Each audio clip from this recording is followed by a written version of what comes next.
ചമയത്തിലും ഇതിൽ നിന്ന് entirely different ആയിട്ടുള്ള മറ്റൊരു ഗാനമുണ്ട്, അന്തിക്കടപ്പുറത്ത് ഗാനം. അത് നേരെ വ്യത്യസ്തമായ ഒരു മൂഡിലേക്കാണ് മാസ്റ്റർ നമ്മുടെ ശ്രോതാക്കളെ. അതെ, ശരിക്കും പറഞ്ഞാല് നമ്മുടെ റാപ്പ് ഇപ്പം എന്നൊക്കെ പറയണില്ലേ, ഇപ്പം ശരിക്കും പറഞ്ഞ വേൾഡിലെ ആദ്യത്തെ റാപ്പ് പാട്ട് ഉണ്ടാക്കി പാടിയത് ആരാന്നറിയോ? ഇവരൊക്കെ ചെയ്യുന്നതിന് മുമ്പ് രാഘവമാഷ്. എന്താ കാര്യം എന്ന് പറയാം, കായലരികത്ത് വലയെറിഞ്ഞപ്പോ വളയിലേക്ക് സുന്ദരി, കുറെ ലൈൻസ് ഉണ്ട്. അത് ജസ്റ്റ് നല്ല ഫാസ്റ്റായിട്ട് മറക്കാതെ പാടും. കായലരികത്ത് വലയെറിഞ്ഞപ്പോ കായലറിയത്ത് കുടയെറിഞ്ഞൊരു സുന്ദരി എന്ന് പാടാന്ന് ശരിക്കും റാപ്പായത്. അപ്പൊ അതിന്റെ ഒരു ഫോർമാറ്റാണ് ഈ കാണിക്കുന്നത്. അപ്പോ നമ്മള് മലയാളത്തില് അങ്ങനെ പോകാനുള്ള സാഹചര്യം ഇല്ല, ഭാഷ കൊണ്ട്. കായലരികത്ത് സ്പീഡിൽ പാടി കഴിഞ്ഞാൽ അതിന്റെ ഇത് പോയി. അപ്പൊ അല്ല, നമ്മൾ അങ്ങനെ ഉദ്ദേശിച്ചിട്ടില്ല, ഒന്നും ഉദ്ദേശിച്ചിട്ടില്ല. നമ്മളൊരു കൊഴുപ്പുള്ള ഒരു സംഗതി വേണം. അപ്പൊ ഇവനില് മനോജ് കെ ജയനിലെ ഒരു തളബോധമുള്ള ഒരു ആർട്ടിസ്റ്റ് ഉണ്ടെന്ന് ഈ ആശാന് മനസ്സിലാവണം. കള്ള് ഷാഫിൽ നിന്ന് തുടങ്ങും. അപ്പോൾ അതിന് ഉതകുന്ന രീതിയിലായിരിക്കണം ഈ ഗാനം. അതിൽ പൊട്ട് മാത്രമേ ഉള്ളൂ, ചെറിയൊരു ഫ്ലൂട്ടിന്റെ ബിറ്റ് എന്തോ. നമുക്ക് ആ ഒരു ഗാനത്തിലേക്ക് നമുക്ക് പോവാം. റൈറ്റ്.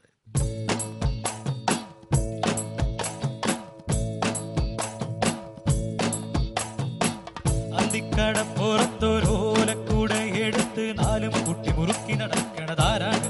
ആരാണ്? അന്തിക്കടപ്പുറത്തൊരോലക്കൂടെ എടുത്ത് നാലും കുട്ടി മുറുക്കി നടക്കണതാരാണ്? ആരാണ്? ഞാനല്ല, പരുന്തല്ല, തെരകളല്ല, ചെമ്മാനം വാഴണ തോറയരയൻ, അങ്ങേ കടലില് പള്ളിയുറങ്ങാൻ മൂപ്പര് പോണതാണേ. അന്തിക്കടപ്പുറത്തൊരോലക്കൂടെ എടുത്ത് നാലും കുട്ടി മുറുക്കി നടക്കണതാരാണ്? ആരാണ്? ഭരതൻ സാറും അത് വളരെ സുദൃഢമായ ഒരു ബന്ധമായിരുന്നിരിക്കാം ജോൺസൺ മാസ്റ്റർ ഉണ്ടായിരുന്നു. അപ്പോൾ ആരവത്തിൽ തുടങ്ങി ചുരം എന്ന ചലച്ചിത്രം എത്തിയപ്പോഴേക്കും ആ ഒരു ബന്ധം ഇല്ലാതെയായി എന്ന് നമുക്ക് പറയാം. അദ്ദേഹത്തിന്റെ അകാലത്തിലുള്ള ഒരു വേർപിരിയലുണ്ടായി. എന്തായിരുന്നു അപ്പോഴത്തെ ജോൺസൺ മാസ്റ്ററുടെ ഒരു മാനസികാവസ്ഥ? അവിടെ പോയത് ഭയങ്കര അബദ്ധമായി തോന്നിപ്പോയി എനിക്ക്.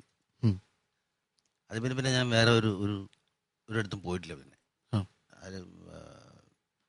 പിന്നെ ഒരു മരണ സ്ഥലത്തും ഈ പോയ വ്യക്തിയെ കാണാൻ വേണ്ടി പോയിട്ടില്ല. കാരണം നമ്മൾ കണ്ട ഭരതേട്ടനല്ല അവിടെ കിടക്കുന്നത്.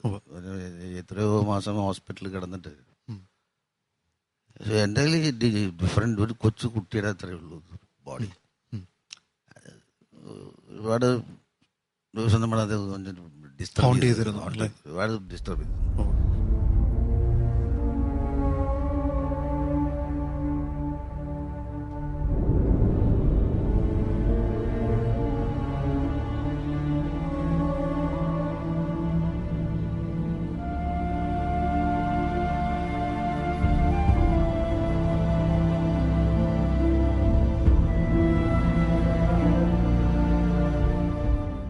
ഭരതം മരിക്കുമ്പോഴേ ഞാനും ബാബുവും കൂടെ അവിടെ ചെന്ന് കാറിൽ, ഷൊർണൂർ തൊട്ടപ്പുറമാണ് വടക്കാഞ്ചേരിയിൽ, പോയിട്ട് അവിടെ നിൽക്കുമ്പോഴേ എനിക്ക് മനസ്സിലാകുന്നില്ല. അപ്പം അന്ന് കൊച്ചു കുട്ടിയാണ് ഇദ്ദേഹം, ജയരാജ്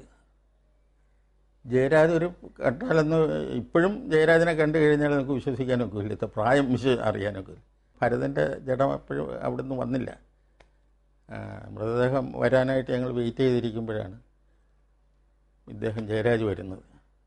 ജയരാജ് വന്നിട്ട് എന്നെ കയറി കെട്ടിപ്പിടിച്ചെന്നെ ഉമ്മ വെച്ചിട്ട് എൻ്റെ ചെവിയിൽ മൗനത്തിനിടനാഴിയിൽ ഒരു ജാലകം എന്ന് പറയുന്ന പാട്ട് ഇങ്ങനെ പാടുക.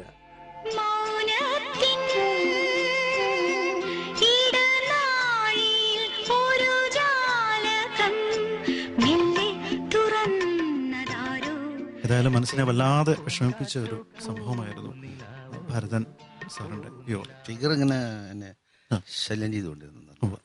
അത് പിന്നെയാണ് ഞാൻ പോകാതെ എടുത്തു. കാരണം അത്രയും വാത്സല്യമായിരുന്നു കക്ഷിക്ക് എന്നോട്. ഒരു ഡയറക്ടർ, മ്യൂസിക് ഡയറക്ടർ എന്നുള്ളൊരു അങ്ങനെയുള്ള ഒരു ഇതല്ല, ആ ഒരു ബന്ധമായിരുന്നില്ല.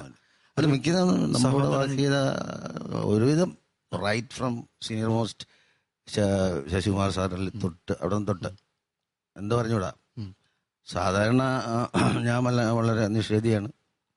2-3 ട്യൂണുകൾ അങ്ങനെ 2-3 ഒരു വിഭാഗം ആൾക്കാർ 2-3 ട്യൂണുകൾ കൂടുതൽ പറഞ്ഞാൽ അങ്ങനെ ദേഷ്യം വരും, അങ്ങനെ ചെയ്യില്ല എന്ന് പറഞ്ഞ ഒരു ഗ്രൂപ്പുണ്ട്.